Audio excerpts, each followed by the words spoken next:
23 अक्टूबर को दोपहर को सूचना प्राप्त हुई कि नरेश सन ऑफ सदाराम लड़ाई झगड़े में घायल होकर दाखिल सिविल हॉस्पिटल सोना है।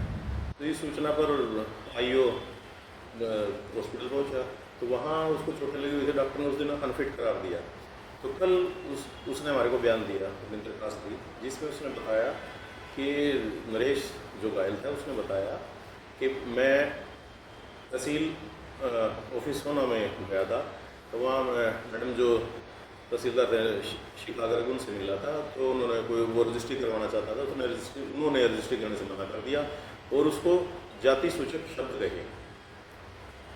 उसके बाद जैसे वो गेट के ऊपर पहुंचा, वहाँ पर वो कह रहे चार लड़के स्कॉर्पियो में आए, जिनमें से सतबीर और दिनेश थे, 2 थे।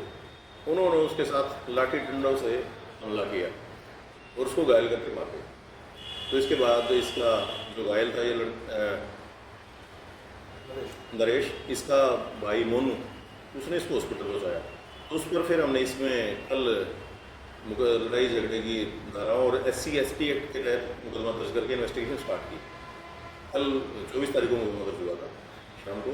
उसके बाद रात को हमने जो इसमें मुख्य आरोपी थे, जिन्होंने उसको चोटें मारी थी, जो हमलावर थे, जिनमें था ये सतवीर उर्फ संता सन ऑफ रामचंद्र, और उसके साथ उसका साथी दिनेश सन ऑफ गुलाब सिंह, और तीसरा था ये मोनू सन ऑफ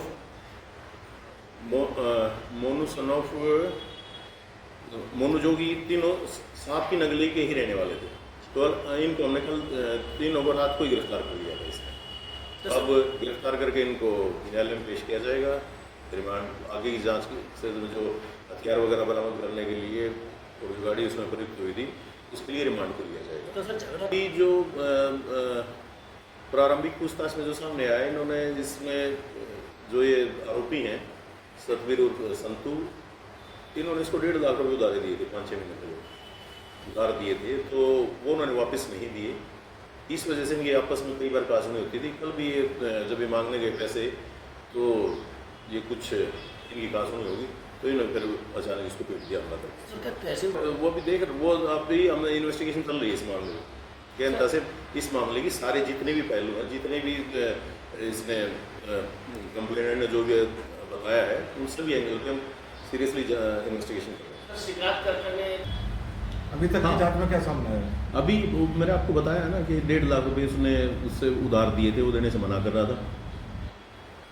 बाकी रिमांड पे लेंगे, उसमें और गहनता से पूछताछ करेंगे। तो रिमांड के दौरान क्या क्या चीज़ बरामद? हथियारों से, जिन लाठी डंडों से उन्होंने उसको पीटा था, और जिस गाड़ी को जिस घटना में यूज़ किया, उसको बरामद करने के लिए और बाकी सभी एंगल की जांच करने के लिए। तो सर आरोपी पे कौन कौन सी धाराएं लगाई गई इनको? ये 115(2), 126(2) और SC/ST 3 की 1 की R और S 351। तो सर